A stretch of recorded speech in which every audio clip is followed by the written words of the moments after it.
본격 팟캐스트형 투자 유튜브 닥터조의 쉬운 바이오 쉬바. 오늘은 닥터조의 쉬운 IR 쉬바 R 그 두 번째 시간인 펩트론 편입니다. 제가 첫 시간에 왜 기업의 IR을 정확히 이해해야 되는지 말씀드렸죠. 물론 애널리스트 리포트 중요합니다. 그런데 IR에 대한 기본적인 이해 없이 이 기업이 뭘 잘하고 어떤 기술을 갖고 있는지에 대한 이해 없이 애널리스트 리포트를 읽게 되면 정확히 그 리포트가 어떤 의미인지 알기가 어렵다고 말씀드렸어요. D&D 파마텍 비만 편, 메시 편 진행해 봤는데 진짜 그럼 리포트가 읽힐까? 한번 복습 시간부터 가져보도록 하겠습니다. D&D 파마텍의 기술은 어떻게 다를까? 동사는 펩타이드 경구와 플랫폼 기술 오랄링크를 이용해 펩타이드를 경구형 제형으로 바꾸며 흡수율을 향상시킨다.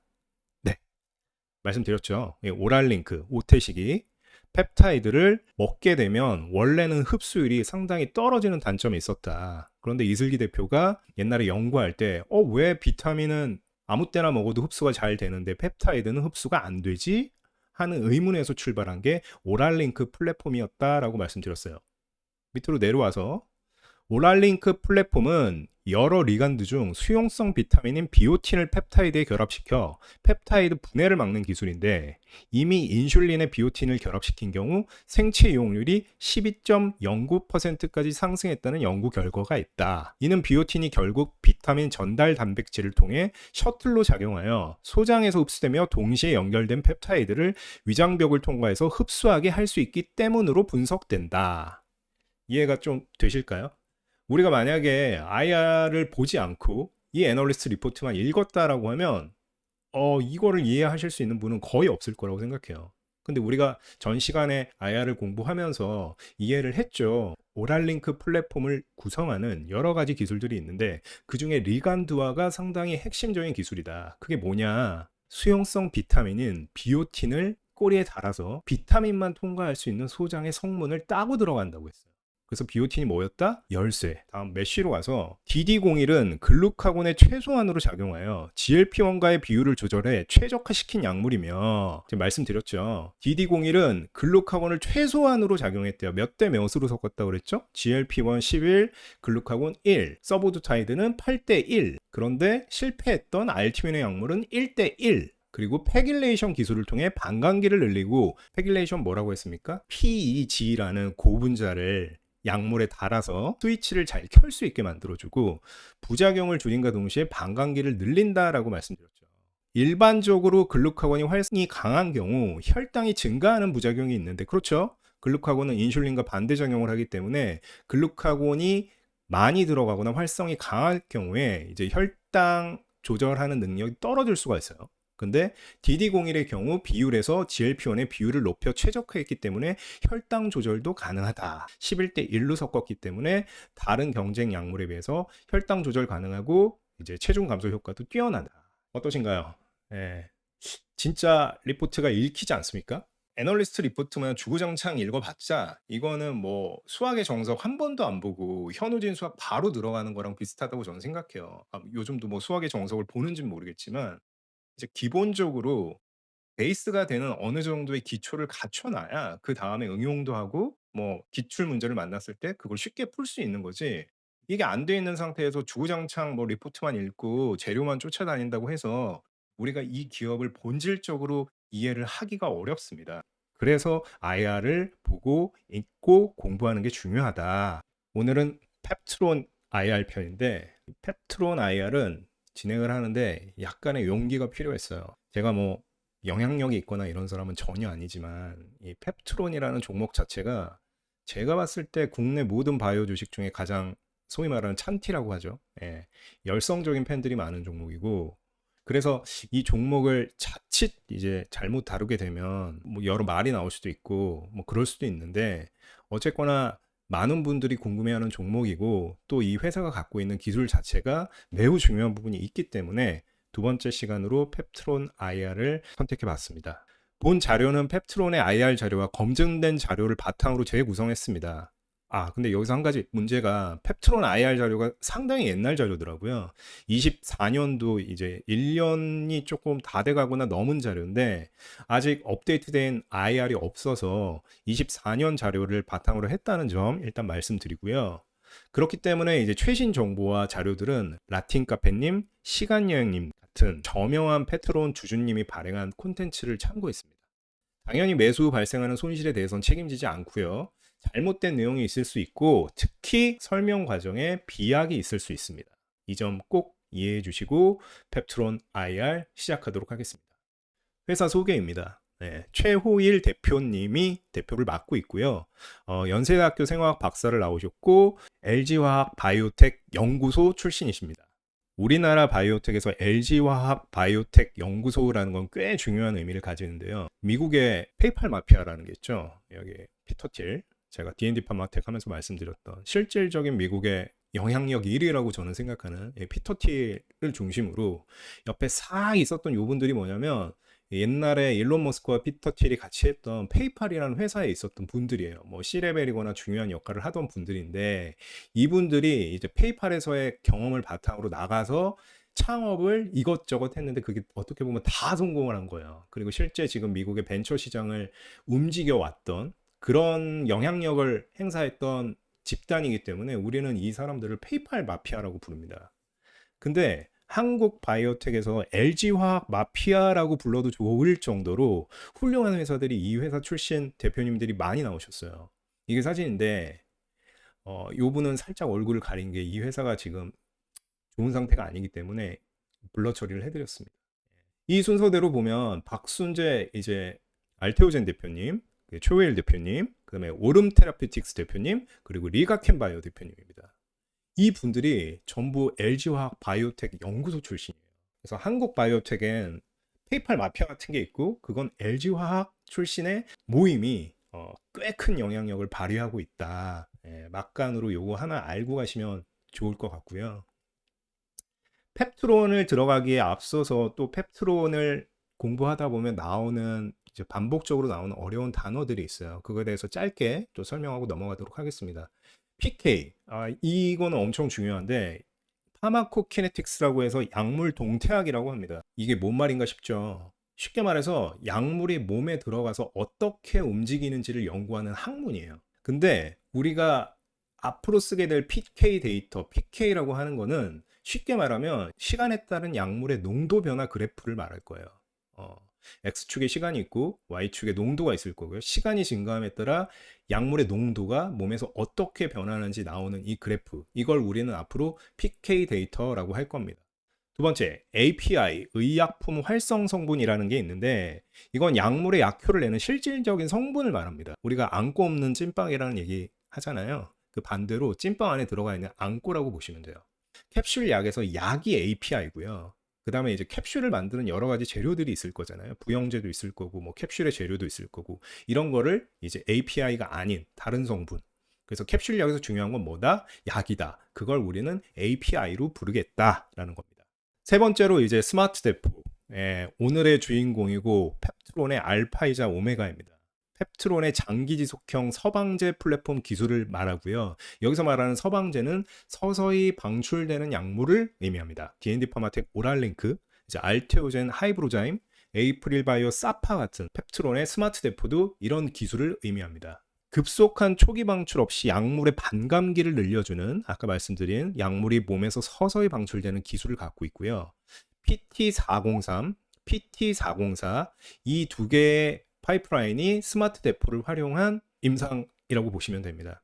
T403은 세마글루타이드 노보노디스크에, PT404는 엘라이릴리의 터제파타이드로 임상을 진행하고 있습니다. 네 번째로 MTA, 물질 이전 계약이라는 말이 나오는데 이건 연구용 물질을 다른 기관으로 넘겨줄 때 체결하는 계약서예요. 그래서 물질의 사용 목적이나 권리와 책임을 명확하게 하기 위해 우리가 계약서를 작성하는 걸 MTA라고 말합니다. 이 약물에 관심이 있는데 당장 기술 이전을 하기에는 뭔가 확인해 볼 것들이 있을 수 있잖아요. 이럴 때 체결하는 게 MTA이고 당연히 상대방의 강력한 관심을 반영하는 것으로 우리는 이해를 하고 기술 이전의 전 단계로 인식을 하고 있습니다. 그러니까 연인 관계로 치면 마음에 들어서 좀 알아가고 싶은, 그러니까 사귀는 건 아니지만 이제 강력한 썸의 단계 정도로 볼 수 있을 것 같아요.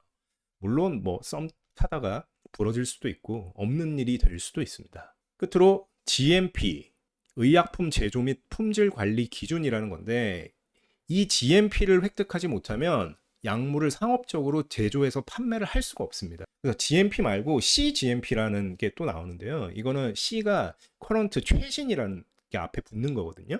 그래서 GMP를 충족을 했더라도 이제 뭐 미국의 FDA라든가 한국의 식약처에 최신 기준 CGMP를 충족하지 못하면 약물의 생산이나 판매가 불가능한 경우가 생깁니다.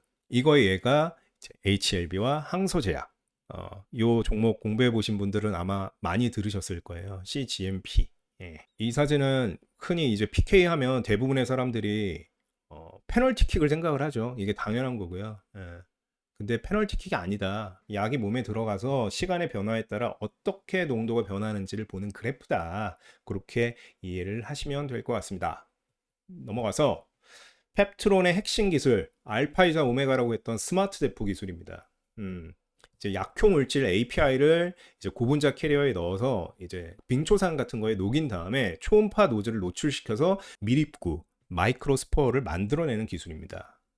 조금 이해하기가 어려울 수 있는데, 이제 펩타이드 약물, 우리가 이제 펩트론도 펩타이드 약물을 다루는 회사이기 때문에 API가 뭐라고 그랬죠? 약, 실제 약, 펩타이드 약물이죠. 그리고 생분해성 고분자, 폴리머라고 하는데, 이 폴리머 안에 이 펩타이드 약물을 넣은 다음에 약효 지속형 밀입구로 만드는 겁니다. 그래서 독성 유기용매를 사용하지 않아서 부작용이 없고요. 정밀한 입자 크기, 균일성을 확보할 수가 있고, 이 말은 똑같은 약물을 계속해서 반복적으로 생산해낼 수 있다는 말이고, 생산 수율 및 스케일업, 그러니까 1000개 만들던 걸 2000개, 3000개, 4000개 만들기에 용이하다. 그리고 이 밀입구의 크기가 작다 보니까 주사 바늘을 가는 거를 쓸 수 있다. 주사 바늘이 가늘수록 일반적으로 통증이 적고 또 환자의 거부감이 줄어들거든요. 참고로 주사 바늘은 이제 게이지 단위로 표시가 되거든요. 근데 숫자가 높을수록 주사 바늘이 가늡니다. 그래서 25게이지보다 29게이지가 훨씬 더 주사 바늘이 가늘고요. 오히려 18게이지 이러면 주사 바늘이 두꺼워요. 반대로 숫자가 간다. 요거까지 이해하시면 좋을 것 같습니다. 이게 스마트 대포 기술로 들어간 이 폴리머가 몸에 들어가서 녹으면서 안에 있는 API가 방출되는, 나타내는 그림입니다. 펩트론 같은 경우에는 뭐 파이프라인이 몇 개 더 있고 루프원이라고 하는 복제 약물도 있지만, 사실은 스마트 대포가 펩트론의 알파이자 오메가예요. 그래서 어떤 사람들은 펩트론은 스마트 대포밖에 없는 기업이다라고 말하기도 하지만, 왜 그런 말 있잖아요. 여우는 많은 걸 알지만 고슴도치는 중요한 큰 것 하나를 안다. 스마트 대포가 바로 그 중요하고 큰 하나입니다. PT403, PT404 아까 뭐라고 그랬죠? 네, PT403 세마글루타이드, PT404 터제파타이드를 이용한 1개월 약효 지속형 비만 치료제를 지금 임상을 한 결과를 밑에 나와 있는 겁니다. 초기 과다 방출, 이니셜 버스트라고 하는데 이게 없다는 걸 확인했다는 거예요. 한번 볼까요? 돼지에서 실험한 건데, 요게 펩트론의 한 달 지속형 약물 PK고요. 이게 일주일 제형 다른 약물의 PK입니다. 시작하는 정을 보시면 펩트론의 제품은 농도가 0에서 시작을 하죠.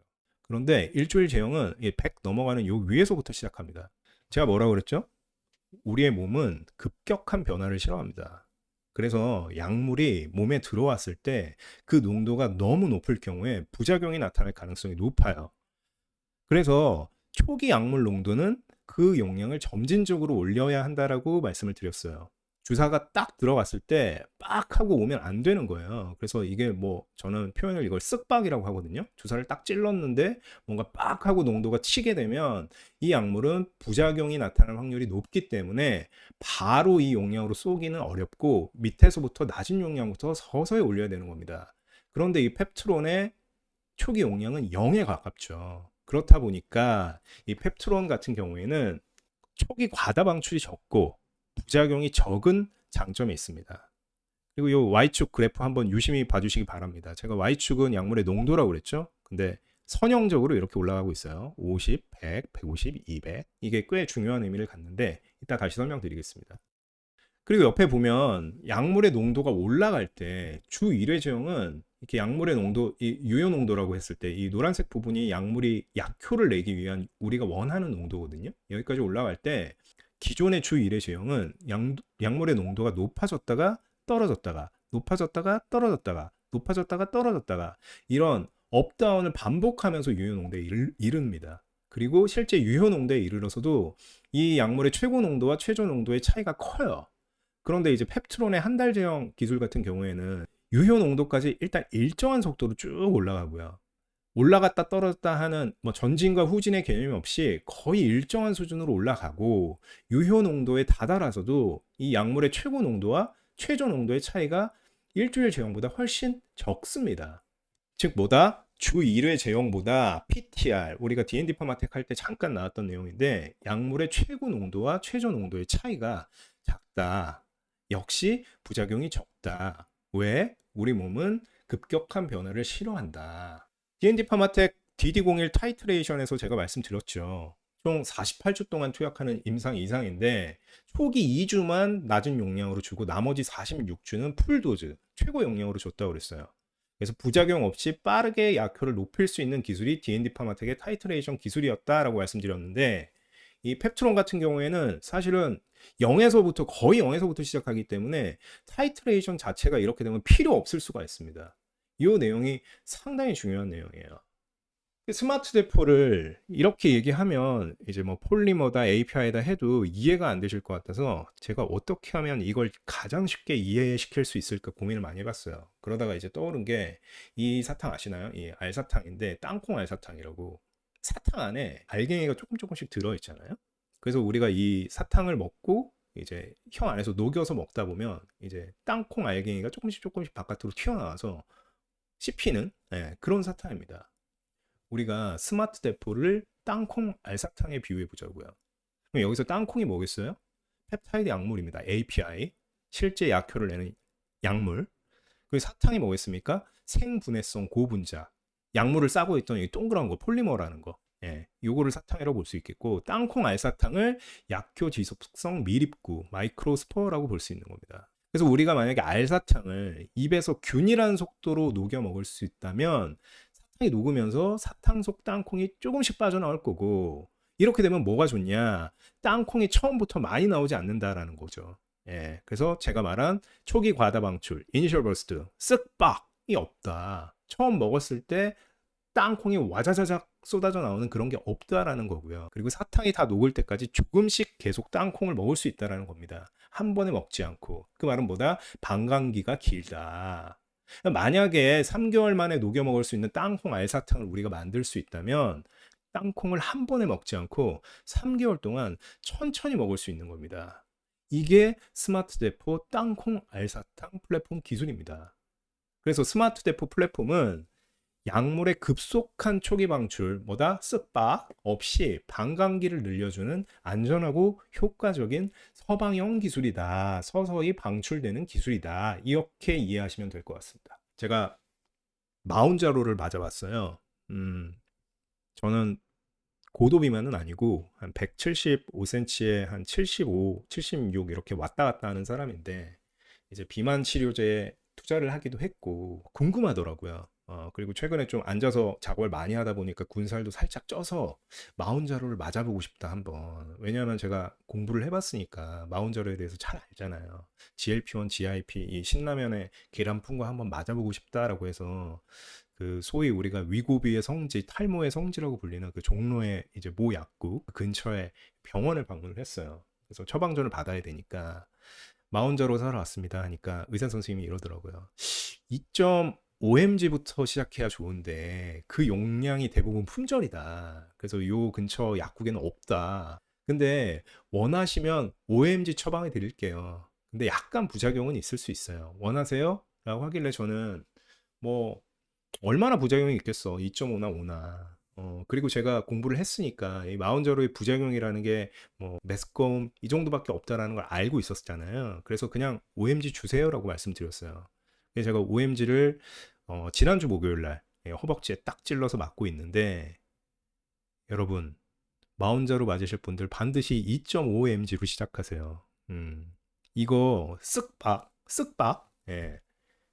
약물이 몸에 들어가서 최고 농도를 딱 쳤을 때 나오는 그 부작용 상당히 괴롭습니다. 증상이 꽤 있어요. 오심이나 이제 구토를 할 것 같은 그런 느낌이 상당히 많이 들어서 만약에 이제 내가 비만 치료제에 투자도 안 했고 이런 부작용을 경험해 봤던 사람이면 마운자로를 이 부작용이 있으면 맞을까라고 생각해 보면 안 맞을 것 같아요. 그 말은 뭐다? 초기에 용량이 쓱박을 해서 나타나는 부작용 자체가 고객의 어떤 시도를 막는 거대한 허들로 작용할 수 있다라는 겁니다. 여러분도 D&D 파마텍 투자하고 펩트론 투자하고 뭐 기타 비만 치료제에 투자하고 계신 분이면 이제 백문이 불여일견입니다. 한번 마운자로 맞아보시기 바랍니다. 일단 배가 전혀 고프지 않아요. 배가 왜 안 고프다? 네. 뇌의 포만 중추를 자극한다. 뭐 인슐린, 글루카곤, 직접 작용 뭐 여러 가지에 의해서 자, 펩트론의 사업 개요입니다. 펩타이드 기반의 약효 지속형 신약 개발 글로벌 선도 기업이라고 말씀하시고 있고요. 이제 세 가지 장표가 나오는데 핵심적인 부분. 약효 지속형 제형 설계 제조 기술 스마트 대포. 무슨 기술? 땅콩 알사탕 제조 기술. 그다음에 1개월 약효 지속형 GLP-1 GMP 생산 완료. GMP 뭐라고 그랬죠?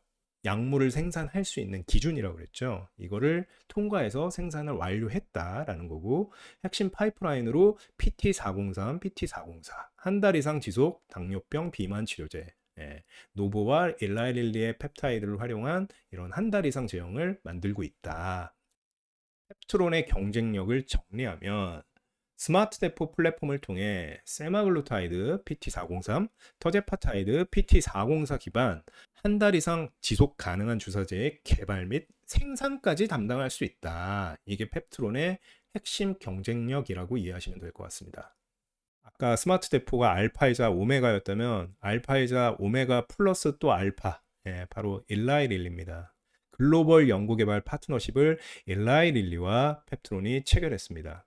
그래서 플랫폼 기술 평가 계약이라는 거를 2024년 10월 7일 날 진행을 했는데 아까 물질 이전 계약 말씀드렸죠. 이 회사 제품에 관심이 있는데 기술에 어떤지 몰라서 계약을 체결하고 물질을 한번 써보는 거, 목적을 한정한 상태로 이걸 한 이후에 이제 일라이릴리가 추가적으로 작년 10월에 공동 연구를 진행하면서 기술 평가 계약이라는 걸 체결을 했어요. 그래서 이게 만약에 잘 진행이 되고 나면 실질적인 진짜 계약, 에로가 나올 것으로 우리는 예측하고 있습니다. 여기에 대한 기사를 보면 계약금은 비공개이며 개발 대상 품목 및 세부 사항은 비밀 유지 조항에 따라 공개되지 않았다. 계약 기간은 약 14개월 후인 평가 종료 시까지다. 기술 평가 계약이라는 건 공짜로 해주는 건 아니고요. 일라이릴리와 펩트론의 계약에 의해서 펩트론이 당연히 어느 정도의 대가를 받고 진행해주는 그런 과정이라고 볼 수 있습니다. 그런데 중요한 건 이 계약 기간이 14개월이다. 2024년 10월 7일에 체결을 했으니까 길게 봤을 때 올 연말 12월까지가 이제 계약 기간이고 그 안에 에로가 나와야 한다라고 이해를 하시면 될 것 같아요. 그래서 릴리에게 펩트론이 필요한 이유가 뭘까요?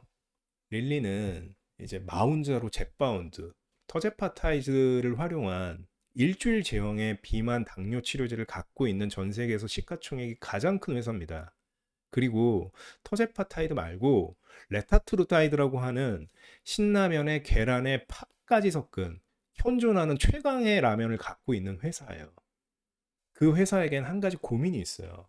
지금은 일주일마다 주사를 맞고 있지만 사람들이 자기 몸에 주사를 찌르는 걸 좋아할 리가 없잖아요. 그래서 한 달 제형 안 돼요? 뭐 세 달마다 만들면 안 돼요?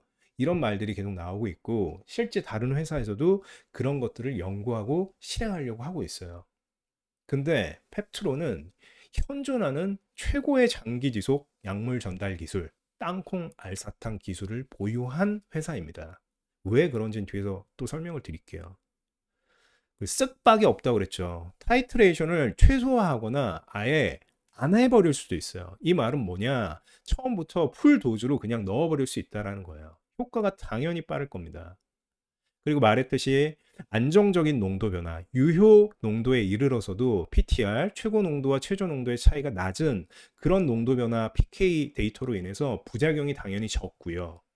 주사기 단가 감소로 수익성이 증대됩니다. 이 말은 뭐냐면 일주일 제형으로 약을 만들다 보면 한 달 동안 우리가 주사를 맞으려면 주사기 4개가 필요하잖아요. 근데 그 주사기도 마운자로 보시면 아시겠지만 상당히 그럴싸하게 만들어져 있거든요. 우리가 이거를 뭐 레디 투 유즈 뭐 오토 인젝션 이렇게 표현을 하는데 그 주사기 만드는 가격도 만만치가 않다고요. 그게 다 단가에 반영이 되는 건데 만약에 한 달짜리 약물이 나오게 되면 일주일에 하나씩 한 달에 4개 쓸 거를 한 달에 하나만 쓰면 됩니다. 그럼 주사기 3개 가격이 이제 원가에서 빠지는 거고요. 또 이제 타이트레이션을 만약에 안 하게 되면 이 주사기가 단순히 일주일에 하나만 맞는 게 아니라 용량별로 또 다 달라요. 예. 그러니까 5mg짜리를 일주일에 한 번씩 쭉 맞아야 되고 2.5mg짜리를 일주일에 한 번씩 쭉 맞아야 되고 이 생산 라인이 굉장히 복잡해져요. 근데 이 펩트론의 기술이 있게 되면 그런 주사기 여러 개를 만들 일이 없어지기 때문에 수익성이 증대된다. 이게 일라이 릴리에게 펩트론이 필요한 이유입니다. 그런데 이제 무슨 일이 있었냐? 얼마 전에 이제 일라이 릴리가 스웨덴의 카모루스라는 회사로부터 장기 지속형 주사제 기술 폴로이드 크리스탈 플랫폼과 독점적인 기술 계약을 체결합니다. 일라이 릴리는 펩트론하고 이제 기술 이전 평가를 진행하고 있잖아요. 지금 12월까지 그걸 연구를 진행하던 중에 펩트론의 플랫폼 기술과 유사한 스웨덴의 회사와 정식 계약을 체결한 거예요. 네, 당연히 시장에서는 어떻게 처음에 반응했을까요? 아, 펩트론 이거 차였구나. 그래서 그날 펩트론 주식이 하한가, 하한가를 기록했습니다. 애로 계약을 상세를 살펴보면 카모루스와의 규모는 이제 최대 8.7억 달러짜리 계약이고요. 업프론트가 1억 달러, 1,400억 원입니다. 업프론트가 뭐라고 그랬죠? 일단 주면 반환하지 않아도 되는, 뺏어올 수 없는 계약금이라고 했습니다. 그러니까 일라이 릴리는 카모루스에게 1,400원을 그냥 꽂아준 거예요. 그리고 로얄티는 4에서 6% 수준으로 추정하고 있습니다. 약물이 만약에 상용화돼서 팔릴 때마다 4에서 6%씩 카모루스에 주겠다라는 거고, 이 기술로 적용할 수 있는 일라이 릴리 파이프라인은 GLP-1, GIP 이중작용제, GLP-1, GIP, GCG 3종작용제, 아밀린 작용제 등 이제 일라이 릴리의 가장 핵심적인 파이프라인에 적용할 것이다라고 발표가 났어요. 펩트론 주주로서는 싸한 내용이었고 꽤 큰 파도가 몰아쳤던 것 같아요. 소위 말하는 펩트론을 얼마나 이해하고 있냐, 너는 펩트론의 진성주주가 맞느냐를 어떤 가리는 그런 하나의 에피소드 중에 하나였습니다. 카모루스의 폴로이드 크리스탈이라는 건 뭐냐면 지질 기반 액상 제형 주사 후에 수분을 빨아들여서 겔을 형성하고요. 이 겔이 분해되는 과정에서 API가 서서히 약물을 방출하는 그런 기술을 갖고 있습니다.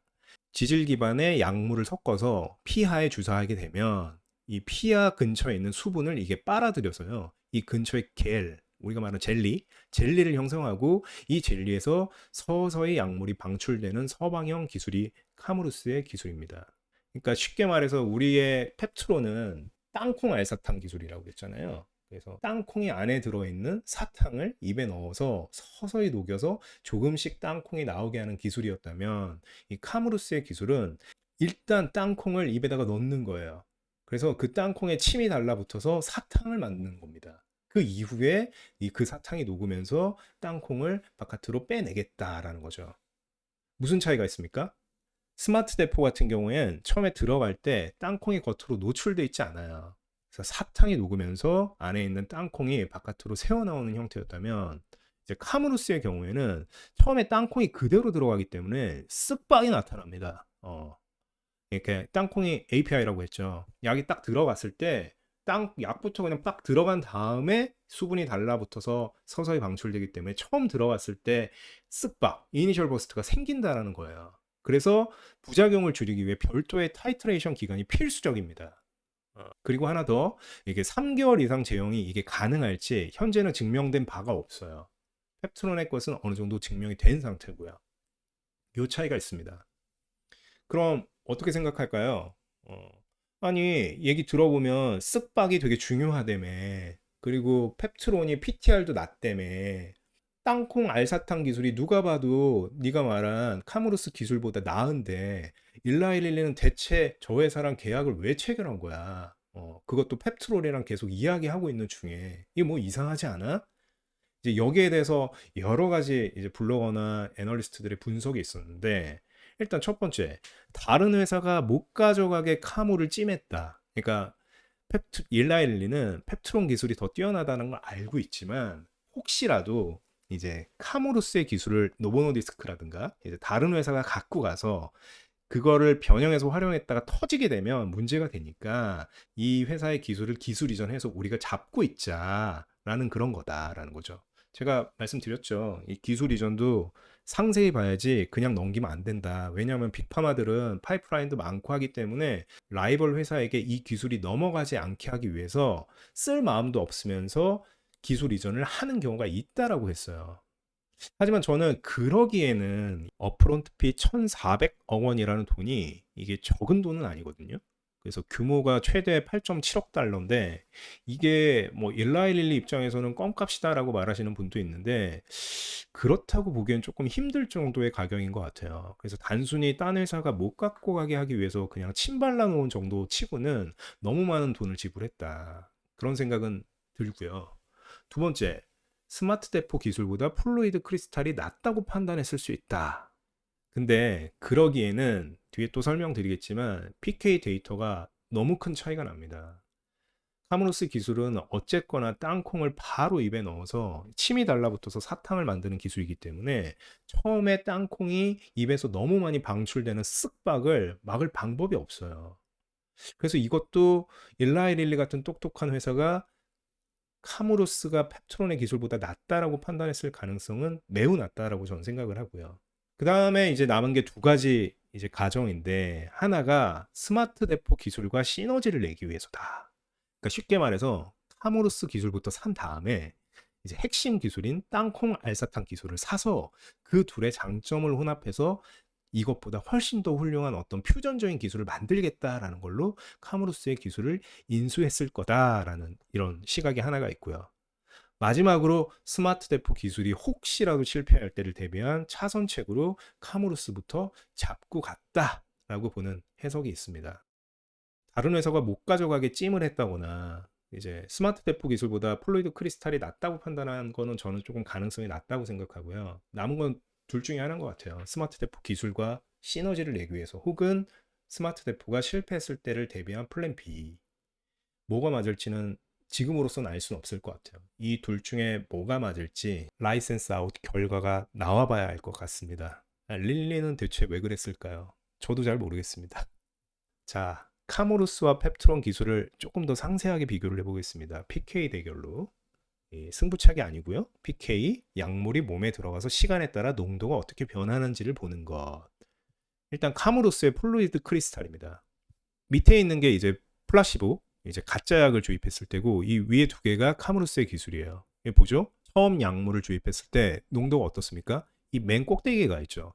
이 주식으로 치면 약간 갭상한 상태로 움직이잖아요. 이게 뭐라고 했죠? 쓱박이다. 쓱 찔렀는데 빡 하고 올라갔다. 이런 뭐다? 부작용이 나타날 가능성이 높다. 왜? 우리 몸은 급격한 변화를 싫어하는데 갑자기 약물이 높은 농도로 들어오게 되면 우리 몸은 그거를 거부할 가능성이 높다. 그래서 이렇게 쓱박이 나타나는 약물은 바로 높은 용량으로 주사할 수 없고 낮은 단계부터 점진적으로 용량을 올려야 한다. 그게 뭐다? 타이트레이션이다. 타이트레이션 과정을 필수적으로 거칠 수밖에 없는 쓱박 PK 데이터를 갖고 있다라는 거고요. 이 왼쪽에 보면 이 노란색 아까 제가 앞에 펩트론에서 단계적으로 올라가는 거 잘 봐주시라고 그랬잖아요. 요거 보면 이게 로그 함수거든요. 그러니까 로그 함수라는 게 쉽게 말해서 뭐냐면 우리나라 이제 지도를 한 방에 보면은 그게 잘 안 보이잖아요. 너무 크니까. 그래서 줄여 놓은 거예요. 지도로 치면 축적 같은 거죠. 뭐 5만 대 1 이렇게 줄여 놓은 거예요. 이 보면 여긴 10이지만 10배, 10배 이렇게 올라갑니다. 그러니까 여기까지는 100배예요. 그러니까 펩트론 같은 경우에 쓰면 이게 1000이었으면 이게 뭐 한 뭐 800, 600 이렇게 떨어져야 되는데 이건 1000인데 여기가 바로 뭐 300입니다. 그리고 요 밑으로 내려오면 무려 1000에서 뭐 80, 70까지 떨어지는 거예요. 이게 뭐죠? PTR이라고 그랬죠. 최고 농도와 최저 농도의 농도 차이가 너무 큽니다. 이 역시도 부작용이 나타날 확률이 높다라는 걸 보여주는 PK 데이터고요. 그에 비해서 스마트 대포 보시죠. 옆에 보면 50, 100, 150, 200 로그 함수가 아니라 그냥 선형적인 함수로 올라가고요. 처음에 주사했을 때 0입니다. 쓱박이 없어요. 그렇기 때문에 처음에 최고 농도로 주사를 해도 0부터 시작하기 때문에 서서히 올라갈 수 있다. 그래서 키포인트는 쓱박 문제가 치명적이라는 거예요. 그런데 카무루스는 쓱박이 있고 펩트론은 쓱박이 없다라는 겁니다. 부작용이 펩트론의 기술이 낮을 수밖에 없다. 근데 이 약을 일라이 릴리가 어디에 적용하려고 하죠? 마운자로 젯바운드 같은 비만 치료제에 적용하려고 하죠. 비만 치료제는 메쉬 약물하고 다릅니다. 죽지 않아요. 이거 안 한다고 살을 뺄 수 있는 방법이 없는 것도 아니에요. 그래서 제가 마운자로 높은 용량으로 맞고 이럴 줄 알았으면은 2.5mg를 맞거나 아니면 안 맞았을 거다라는 생각이 들어요. 왜냐면 힘드니까요. 오심 구토가. 그래서 GLP-1 약물에 이 기술을 적용하려면 부작용이 없는 게 매우 중요한데 이렇게 쓱박이 나오게 되면 부작용이 생길 수밖에 없다. 그러면 필수적으로 타이트레이션을 거쳐야 되고 그러면 약물의 수익성이 떨어진다. 주사기를 여러 개 만들어야 되니까. 두 번째, PK 그래프를 동일한 스케일 함수로 변환하면 그 최고 농도와 최저 농도의 차이는 훨씬 커진다. 말했죠. 이거는 로그 함수고 이거는 일반적인 함수였다고. 지도 축적을 그냥 일반으로 때려버리면 여기와 여기의 농도 차는 어마어마하게 나는 거예요. 정리하면 타이트레이션 이거 우습게 봤다가는 부작용 크죠. 작용 느리죠. 최고 농도로 투여를 못하고 낮은 농도부터 서서히 하나하나씩 투여해야 되니까. 그리고 생산 비용도 높습니다. 주사기 여러 개 만들어야 되고 공장 라인업을 여러 개를 돌려야 됩니다. 근데 펩트론의 기술은 그렇지 않다. 그렇기 때문에 카무루스의 기술보다 펩트론의 기술이 우위에 있다. 우리는 그걸 PK를 통해서 알 수 있다. 이게 핵심입니다.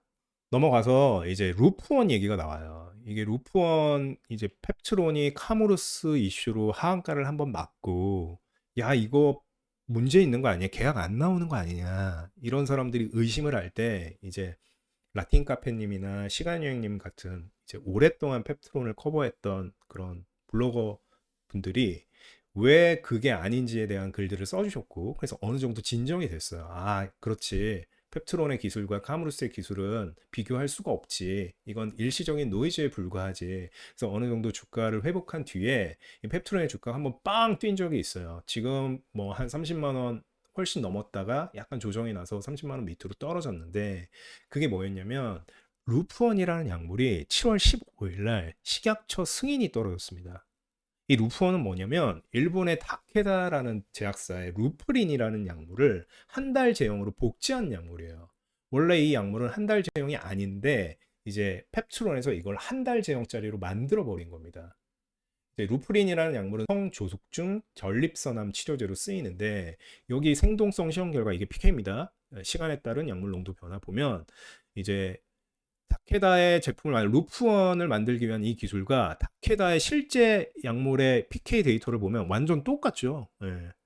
거의 이거는 일치하는 그래프를 펩트론에서 스마트 대포 기술을 통해서 만들어냈어요. 이 말은 뭐다? 펩트론이라는 회사가 그만큼 PK, 스마트 대포라는 기술을 통해서 PK를 맞출 수 있는 능력을 갖고 있다. 근데 이번에 루프원이 식약처에 승인이 되면서 그게 확인이 됐다라는 겁니다. 그래서 루프원 식약처 승인의 의의가 뭐냐라고 하면 루프린과 PK 데이터가 대체로 일치하는, 뭐 완전히까지는 아닐지라도 거의 일치하는 약물을 만들어냈다라는 거예요. 그래서 이 루프린이라는 약물이 나온 지가 오래됐기 때문에 세계적으로 여러 가지 복제약이 있습니다. 근데 생물학적 동등성 시험을 통과한 유일한 약물이 이번에 식약처가 승인한 루프원입니다. 이렇게 볼 때 스마트 대포의 기술력이 공식적으로 인정이 됐다고 볼 수 있는 계기고요. 그리고 스마트 대포 땅콩 알사탕 기술이 단순히 터제파타이드나 세마글루타이드 뿐만 아니라 펩타이드 기반 약물로 GLP-1 등의 호환이 가능하다. 그만한 능력을 갖고 있다. 펩트론이라는 회사가 이렇게 이해할 수 있을 겁니다. 그리고 또 중요한 게 독자적인 생산 능력. 아까 GMP 이 회사가 갖고 있다라고 했죠. 그래서 일라이 릴리와의 계약도 일반적인 기술 이전과 달리 만약에 기술 이전 계약이 나오게 되면 펩트론은 일라이 릴리에게 스마트 땅콩 알사탕 기술을 이전함과 동시에 실제 그 땅콩 알사탕이 들어가 있는 레디 투 유즈 약물, 아까 그 마운자로 그 멋있게 생긴 주사기 있죠. 그것까지 직접 생산하게 될 겁니다. 그래서 독자적인 생산 능력까지 확인했다. 그래서 이렇게 루프원 식약처 승인의 의미를 정리할 수 있겠습니다. 핵심 기술 중에 생산 설비 부분도 나와 있는데 글로벌 GMP 규정 부합의 자체 생산 설비를 보유했다라고 나옵니다. 그래서 엔드-투-엔드 생산 역량을 보유했다. 처음부터 끝까지 이 펩트론이라는 회사는 단순히 기술만 주고 생산은 님들이 하세요가 아니라 기술부터 생산, 납품까지 처음부터 끝까지 모든 걸 할 수 있는 역량을 보유했다라는 겁니다. 공장도 갖고 있고 그 공장이 글로벌 GMP 규정에 부합하는 그런 생산 설비를 갖고 있다라는 거죠. 그래서 실제로 뭐 일라이 릴리와 계약이 언제 나오느냐가 이제 펩트론 주주들의 초미의 관심사인데 이 주주님들은 이렇게 생각을 하고 있어요. 기존 공장이 있잖아요. 펩트론의 공장. 근데 일라이 릴리가 워낙 이제 거물이다 보니까 이 공장에서 일라이 릴리 제품까지 생산해 내기가 조금 협소합니다. 그래서 공장을 하나 더 지어야 되는 상황이에요. 글로벌 에로 및 CDMO 복제약 사업화에 하기 위해서 공장을 하나 더 지어야 하는 상황인데 이 공장 삽을 언제 떠냐? 그거를 이제 펩트론 주주님들이 보고 있어요. 왜냐하면 신설 공장을 대규모로 증설한다라는 이야기는 엘라이 릴리와의 계약이 나온 다음일 것이기 때문이죠. 우리가 최호일 대표라고 가정하면 일라이 릴리와 기술 이전이 나오지도 않았는데 돈부터 들여서 땅부터 파서 엄청난 크게 공장을 짓겠습니까? 안 짓겠죠. 그러다가 뭐 일라이 릴리가 우리 안 해 이러면 어떡해요. 물론 국내 바이오텍 중에 공장부터 지었다가 그 공장이 놀게 된 케이스가 없는 건 아닙니다. 그래서 뭐 제로라고는 말을 못하지만 이제 합리적으로 추측했을 때 이 정도의 공장을 펩트론이라는 회사가 크게 짓는다라는 건 일라이 릴리와의 기술 이전이 어느 정도 마무리됐고 발표 단계에 있다라는 것을 강력히 암시할 수 있는 거라는 거죠. 그래서 이제 펩트론 주주님들은 이 공장 사업을 언제 뜨느냐 이것만 보고 있는 거고 일라일리는 펩트론한테 이제 원래 이 공장은 펩트론은 연간 최대 1000만 바이알은 약물이 담겨져 있는 주사제의 용기를 이야기해요. 이 바이알을 원래 펩트론은 연에 최대 1000만 바이알을 생산할 수 있었습니다. 근데 일라이 릴리가 펩트론한테 물어본 거예요. 야, 니네 2000만 그 이상까지 늘릴 수 있어? 해볼 수 있겠어?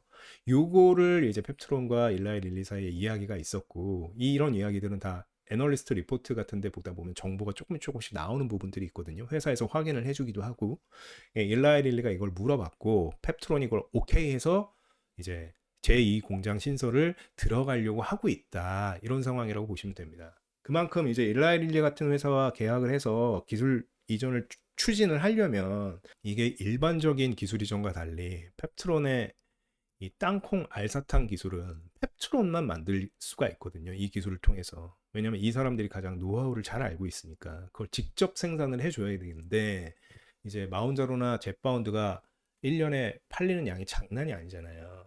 그렇기 때문에 일라이 릴리 같은 데는 수율을 중요하게 보는 거예요. 왜냐하면 펩트론이 이거를 아무리 뛰어난 PK 데이터를 갖고 있는 약이라고 해도 그걸 1년에 만약에 1000개밖에 못 만든다라고 하면 아무 의미가 없어요.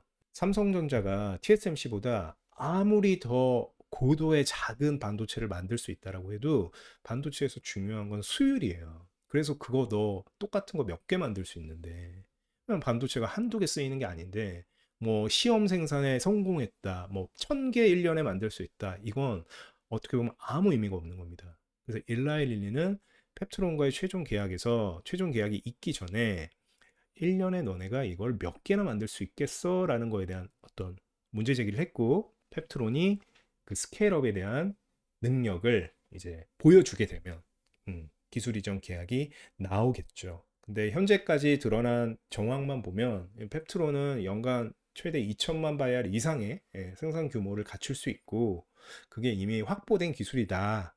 남은 거는 신설 공장에 포크레인으로 땅을 파는 거. 그 순간이 언제 올 것이냐. 그때가 오면 아마도 일라이 릴리 에로 계약이 나올 것이다. 이렇게 예측을 하고 있는 거죠. 이상으로 펩트론의 IR 내용을 한번 살펴봤어요. 아니 뭐 D&D 퍼마텍은 두 편으로 나눠서 엄청나게 길게 하더니 왜 펩트론 요거밖에 안 해요?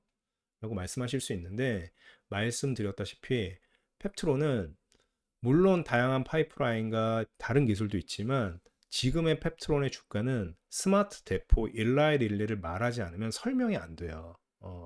스마트 대포와 일라이 릴리가 알파이자 오메가이자 알파이자 오메가입니다. 그렇기 때문에 펩트론의 IR을 본다 함은 펩트론에 내가 투자할 것인가 라는 걸 결정하기 위해서는 많은 걸 볼 필요 없이 펩트론의 스마트 대포 기술이 정말 훌륭한 기술이 맞는가? 1번. 2번. 그 펩트론의 기술이 일라이 릴리에게 꼭 필요한 기술이 맞는가? 2번. 마지막으로 일라이 릴리가 펩트론의 땅콩 알사탕 스마트 대포 기술을 정말 사갈 것인가? 3번. 그 세 개만 보면 됩니다. 나머지 루프원이나 이런 것도 물론 중요하지 않은 건 아니지만 지금 의사결정을 하는 데 있어서 핵심은 바로 그 세 가지예요. 그래서 제가 제목을 이제 설레지만 두렵고 끌리지만 위험하다라고 달아봤는데, 이게 무슨 의미냐면 펩트론의 미래를 긍정하고 지금도 펩트론의 주식을 매수하고 있는 분들, 지금의 마음가짐은 이럴 겁니다. 모든 정황 증거가 펩트론과 릴리의 계약을 암시하고 있다. 스마트 대폰이 현존하는 최강의 장기 지속형 기술이잖아. 봤지? PK 데이터. 쓱박 없는 거 봤지? PTR 낮은 거 봤지? 이게 있어야만 일라이 릴리는 더 많은 돈을 벌 수 있어. 이런 기술을 MTA까지 체결하고 공동 연구까지 하는 마당에 놓칠 리가 없다. 그리고 펩트론의 기술은 이제 루프원의 식약처 판매 승인으로 이미 검증이 됐다. 왜냐면 그 전까지 이제 카무루스나 또 장기 지속형 약물을 개발하는 회사가 전 세계에 펩트론까지 세 곳 정도가 있는데, 하나가 이제 카무루스, 또 하나가 이제 어센디스 파마라는 회사가 있어요. 이 회사는 아마 덴마크 회사일 텐데, 그 회사 이제 어센디스 파마와 이 카무루스의 기술은 FDA 어느 정도의 이제 검증이 된 기술이다. 근데 펩트론은 아직 검증이 안 된 기술이다라는 이야기가 되게 많았었어요. 근데 이번 루프원의 식약처 판매 승인으로 이게 이미 검증이 됐다라는 겁니다. 그리고 일라이 릴리가 요구했던 생산성 증량, 스케일업에 관한 검증도 어느 정도 마쳤다라는 거죠. 그래서 이제 공장만 파면 1년에 2천만 바이알 이상 생산을 할 수가 있는 상태라는 거예요. 이 세 가지 이야기를 보면 모든 정황 증거가 펩트론과 릴리의 계약을 암시하고 있다는 겁니다. 그리고 왜 펩트론이 이렇게 높은 밸류에이션을 받을 수 있느냐 하면 그 이유는 알테오젠에 있어요. 펩트론의 미래는 알테오젠이다. 알테오젠이 이렇게 밸류에이션이 높아진 이유는 다음에 혹시 알테오젠에 대해서 설명할 기회가 있을지 모르겠지만 IV 주사, 정맥 주사를 피아 주사, SC 주사로 바꿔주는 기술을 갖고 있는 회사가 알테오젠입니다. 알테오젠은 앞으로 정맥 주사를 피하 주사로 바꾸는 세계의 줄선 여러 빅파마들의 러브콜을 받을 거고, 그게 결국 로열티를 통해서 약이 팔릴 때마다 매년 따박따박 들어오는 돈으로 증명이 될 거다. 이게 시장에서 어느 정도 받아들여지고 나서 알테오젠의 주가가 올랐고, 그게 현재 20조 넘는 시총을 기록하게 된 거예요. 근데 펩트론도 똑같다 이거예요, 논리가. 알테오젠처럼 펩트론도 이제 마운자로라는 이 어마무시한 블록버스터 약물을 통해서 매년 받는 로열티도 있지만 장기 지속형 주사제로서의 확장 가능성이 무궁무진하다라는 겁니다. 그래서 다른 주사제 약물에도 적용할 수 있고, 꼭 일라이 릴리뿐만 아니라 추가적인 기술 이전이 나올 가능성이 있다라는 거죠. 크게 이 두 가지 이유 때문에 지금도 펩트론의 주식을 많은 분들이 매수하고 있고 불타고 물타고 하고 계신 거예요. 일라이 릴리와의 계약은 나올 거고, 일라이 릴리 계약뿐만 아니라 일라이 릴리 계약을 통해서 입증된 펩트론의 이 기술이 다른 주사제 약물에도 적용돼서 제2의 알테오젠이 될 수 있을 것이다. 이 논리인 거죠. 반면에 펩트론 매수를 꺼리거나 펩트론을 고점에서 매도하고 다른 종목으로 갈아탄 분들이 계세요. 그 분들의 논리는 이렇습니다. 일라이 릴리 계약이 나온다는 보장이 없어. 야, 비만 치료제 시장이 경쟁이 엄청나잖아, 지금. 한 발이라도 먼저 발을 내딛는 게 중요한 시장인데 이 기술 검증에 걸리는 시간 14개월을 꽉 채워서 이렇게 한다라는 게 말이 되니? 이게 말이 안 돼. 기술 검증까지 이렇게 오래 걸리는 경우는 난 듣도 보도 못했고 이렇게 길게 끌 이유가 없어. 기술이 괜찮았다면 뭔가 중간에 문제가 있거나 엘라이 릴리가 딴 생각을 하고 있는 거야. 그리고 엘라이 릴리와 카무루스 계약이 나왔을 때 펩트론이 어떤 식으로 이야기를 했냐면 엘라이 릴리에 확인해 본 결과 카무루스 계약과는 무관하게 우리와의 계약은 계속 보고 있고 서로 적용되는 기술이 다르다라고 이야기를 해왔다. 이런 식으로 이야기를 했어요.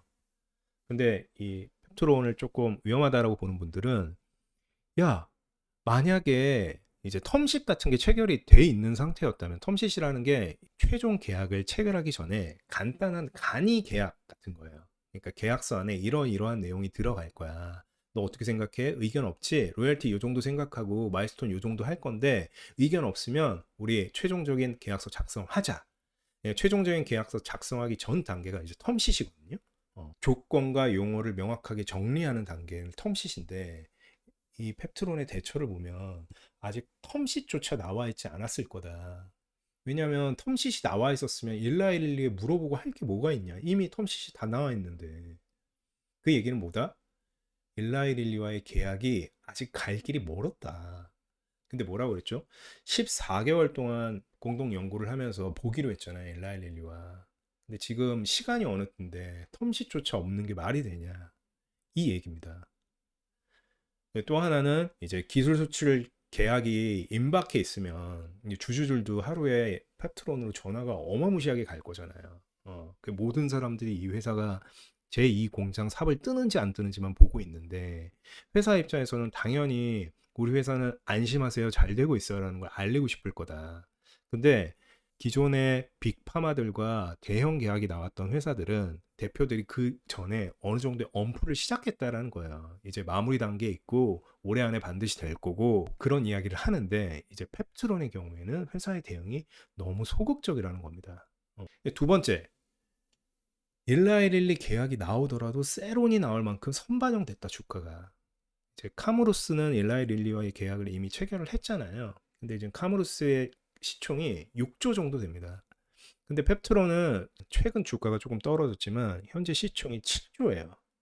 일라이 릴리와의 계약을 이미 마친 카무루스보다 현재 펩트론의 시장이 더 높은 겁니다. 심지어 카무루스는 실질적으로 진행하고 있는 단독 임상도 있어요. 그런 걸 다 반영한 카무루스의 주가가 현재 6조인데 펩트론의 현재 시총 7조는 너무 높다라는 겁니다. 이 말은 단순히 일라이 릴리 계약이 나오기만 해서는 안 되고 시장 컨센서스를 상회하는 계약이 나와야만 할 거다. 그렇지 않으면 주가가 떨어질 거다. 이런 겁니다. 그래서 제가 단 부제의 뜻이 설레지만 두렵고 끌리지만 위험하다라는 게 이 너무 설레죠. 이것만 보면 펩트론과 릴리의 계약은 나올 거고 만약에 이 계약이 나오기만 하면 펩트론의 미래는 곧 알테오젠인 겁니다. 지금 펩트론 시총이 7조라고 해봤자 알테오젠이 25조니까 가는 데까지 3배, 4배 더 갈 수 있는 거예요. 이런 설렘, 계약은 확실히 나올 것이다 라는 설렘이 있는 반면에 일라이 릴리 계약이 나온다는 보장이 없는 데다가 나오더라도 진짜 좋은 계약이 안 나오면 너네 이미 시총이 너무 높기 때문에 세론 나올 수 있어. 이런 약간의 두려움이 있는 겁니다. 저도 펩트론의 주주입니다. D&D 파마텍처럼 이렇게 무식하게 많이 사진 않았고 한 30주 딱 30주 갖고 있는 소액 주주예요. 소액 주주로서 지극히 개인적인 생각을 조금 말씀드려 보겠습니다. 이런 얘기를 하는 게 저한테는 되게 부담스러운데 그래도 용기를 내서 한번 말씀드려 보겠습니다. 이제 왼쪽에 있는 차트는 데커스 아웃도어라는 회사의 차트예요. 데커스 아웃도어라는 회사를 아시는 분도 있고 모르는 분도 있을 텐데 호카라는 러닝화랑 이제 어그 브랜드를 소유하고 있는 미국의 스포츠 회사입니다. 이 회사의 주가 그래프인데 이제 2022년부터 엄청나게 아름다운 모습을 그리면서 우상향했죠. 거의 펩트론의 PK 그래프처럼 이렇게 선형 쫙 우상향했습니다. 그래서 2025년 1월에 역사상 최고점을 찍어요. 한화로 22만 원이 넘는 주가를 기록합니다. 그럼 몇 배 올랐죠? 거의 한 6배, 7배 가까이 오른 거잖아요. 신발 만드는 회사 주가가 2년, 3년 사이에 6배, 7배 성장을 한 거예요. 이때 그 이후에 주가를 보면 완전히 떨어져서 지금 약간 회복하긴 했지만 전 고점의 절반 정도밖에 기록하지 못하고 있어요. 이때 무슨 일이 있었을까요? 실적 발표가 있었습니다. 그럼 이렇게 생각을 하실 거예요. 아, 실적 발표가 있었구나. 그때 이 회사 실적이 엄청 안 좋았나 보네. 그래서 이때까지는 실적이 쭉 좋다가 이때 실적이 안 나오니까 주가가 떡락했구나. 그 당시 실적입니다. 25년이 아니죠. 24년 3분기 실적이 25년 12월 1월 31일 날 발표가 됐는데 주당 순이익이 3달러였고 매출이 1.83빌리언이었어요. 근데 순이익은 예상치 컨센서스보다 14.9% 상회했고요. 매출은 예측치보다 5.61% 상회했어요. 미국 주식 많이 하시는 분 알겠지만 이걸 더블 비트라고 하잖아요. 이제 순이익과 매출을 둘 다 시장 예상치를 상회하는 결과를 냈어요. 근데 주가가 이 이후로 떡락했습니다. 세론이 나온 거죠. 물론 이 세론은 그냥 나온 건 아니고 데커스 아웃도어가 어닝콜에서 향후 회사의 가이던스라고 하죠. 향후 회사의 매출이나 순이익 예상치를 상당히 낮게 잡았던 탓이 있어요. 그래도 이 신고점 구간에서 실적 발표에서 더블 비트를 기록한 회사의 주가가 이런 식으로 반토막 날 정도로 빠졌다, 이런 세론이 나온다라는 건 일반적이진 않은 케이스예요. 이게 일부 몇 명 주주들이 가이던스에 실망해서 주가를 던져서 이렇게 됐을까요? 절대 그러면 이런 그래프가 나올 수 없습니다. 이건 기관이 데커스 아웃도어 주식을 다 던진 거예요. 기관 세론이 나온 겁니다. 저는 뭐 펩트론이 꼭 세론이 나올 거라고 생각하진 않아요. 그리고 확률적으로 보면 저는 일라이릴리 에로 계약이 나올 거라고 보고 그 일라이릴리 에로 계약 규모와 관계없이 시장은 거기에 화답을 해줄 가능성이 높다라고 봐요. 일라이릴리가 갖고 있는 상징성 그리고 펩트론의 스마트 대포 기술의 어떤 위대함 그 두 개가 만났을 때 사람들의 상상력을 자극하는 게 게다가 이제 펩트론은 말씀드렸다시피 국장 바이오텍 주식 중에 가장 많은 찬티를 갖고 있는 열광적인 팬을 갖고 있는 주식이에요. 이런 주식이 일라이릴리와 에로 계약이 나왔는데 세론이 나올 거라고 생각하진 않습니다. 하지만 이렇게 생각을 해볼 수는 있을 것 같아요. 지금 펩트론을 추가 매수해서 어디까지 갈 수 있을까? 업사이드로. 제가 주식을 매수할 때 두 가지 기준을 본다라고 했죠. 하나가 업사이드, 하나가 이제 피어 그룹. 여기서 펩트론의 업사이드라면 아마도 알테오젠이 될 거고요. 20조 넘는 25조 정도가 될 거고 펩트론의 피어 그룹이라면 어센디스 파마나 우리 카무루스가 될 텐데 그건 외국 회사니까 딱 그냥 알테오젠이라고 생각을 해보자고요. 펩트론이 알테오젠보다 못할 게 없는 회사이기 때문에 알테오젠이 25조든 30조든 간에 펩트론은 그보다 더 갈 수 있지 않나요? 물론 그럴 수 있죠. 하지만 그냥 일반적으로 생각을 해봤을 때 우리가 펩트론이 어디까지 갈 수 있을까라고 할 때 펩트론이 알테오젠을 뛰어넘는다라고 말하는 사람보단 아마도 펩트론은 알테오젠 제2의 알테오젠이 될 수 있는 회사일 것이다 라고 말할 거예요. 그 말은 펩트론의 업사이드가 20조, 25조 즈음이라는 말일 겁니다. 그럼 지금 펩트론을 추가 매수해서 20조에 보낼 확률, 3배 정도 오를 확률, 지금 D&D 파마텍을 추가 매수해서 이 회사의 시가총액이 5조에 달할 확률, 내가 그때 이 주식을 팔 수 있을 확률, 어떤 게 더 높겠느냐라는 거죠. 펩트론을 20조에 팔거나 D&D 파마텍을 5조에 팔거나 또 뭐 가령 에이프릴 바이오를 2조에 팔거나 거의 비슷한 기대 수익입니다. 3배에서 4배 정도 올리는 거니까요. 근데 어떤 게 더 확률이 높겠냐는 거예요. 그 지금 펩트론을 매수해서 일라이릴리 계약이 나와서 쭉쭉 가서 시장이 받아주길 바라면서 20조에 매도할 확률과 지금 D&D 파마텍 주식을 사서 DD01 에러 나오고 메세라 데이터 잘 나오고 매각되는 걸 보면서 5조에 매도할 확률 중에 뭐가 더 높겠냐라는 거예요. 제 개인적으로는 전자보다는 후자의 확률이 조금 더 높지 않나. 그래서 저는 말씀드렸다시피 펩트론이 일라이릴리와 계약이 나올 거라고 생각하지만 30주 매수한 상태에서 더 이상 매수는 하고 있지 않습니다. 이상으로 펩트론 이야기를 다뤄봤는데 스마트 대포 기술이 얼마나 위대한 기술인지 땅콩 알사탕 기술이 일라이릴리에게 왜 필요한지 그 기술이 빅파마와 만났을 때 어떤 결과를 가져오는지에 대해서 알기 쉽게 간단하게 설명을 한번 해봤습니다. 근데 마지막에 제 뉘앙스를 들어보면 아, 그럼에도 불구하고 얘가 펩트론에 대해서 조금 부정적인 생각을 갖고 있구나라고 생각하실 수 있는데 절대 그렇지 않고요. 예. 어떤 사람들은 내가 그 주식을 좋은 가격에 매수하지 못했을 때 그 주식이 잘 나가는 걸 보면서 팝콘 먹는다고 그죠. 뭐 잘 나가는 걸 보면서 솔직한 말로 그 주식이 조금 안 되기를 바라는 사람들도 있는 것 같아요. 뭐 인간이라는 게 약간 그렇지 않습니까? 남이 잘 되면 배가 아프고 남보다는 내가 잘 됐으면 좋겠는데 남이 너무 잘 나가면 그게 배가 아픈 거죠. 근데 저는 그건 아니라고 봐요. 내가 어떤 주식을 갖고 있든 간에 펩트론이 잘 안 되는 거는 내 주식이 좋을 게 하나도 없습니다. 그게 바이오 주식이라면 특히. 왜냐하면 펩트론 주주들 숫자가 어마어마하고 그분들이 거기에 들어가 있는 돈이 엄청난데 이분들이 뭐 일라이릴리 계약이 나오긴 했는데 조금 미지근한 반응이 나와서 뭐 시장에서 세론이 만약에 나왔어요. 그러면 그분들이 아 모르겠다 이쯤에서 정리하고 나올까요? 물론 그럴 분도 계시겠지만 물 타고 불 타고 이럴 분들도 계실 거라고요. 그러면 그 분들이 뭐 다른 회사 이거 좋은 가격에 팔고 다른 회사로 넘어올 수 있었던 분들이 못 넘어오게 됩니다. 또 그것뿐입니까? 만약에 펩트론이 일라일리 계약이 안 나오게 되면 이제 한국 바이오텍은 역시나 스캠이구나. 뭐 말만 그럴싸하지 역시 끝에 가면 계약이 안 나오는구나. 이런 인상을 사람들에게 줄 수 있어요. 그렇게 되면 D&D 퍼마텍 주주나 알테오젠 주주나 어떤 주주에게도 좋은 게 아니에요. 앞에 누가 계속 잘 되고 성공하는 모습을 보여줘야 아 여기에 투자하면 돈도 많이 벌고 이렇게 행복해질 수 있구나라고 생각을 하지 앞에 있는 회사가 망해버리면 그 뒤에 있는 사람에게도 좋은 게 절대 아니거든요.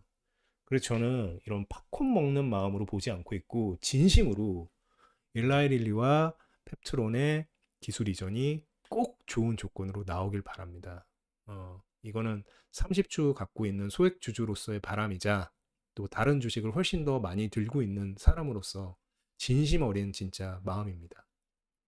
꼭 펩트론이 그렇게 될 수 있기를 바라면서 닥터조의 쉬운 바이오 IR 쉬바 R 에피소드 4는 여기서 마치도록 하겠습니다.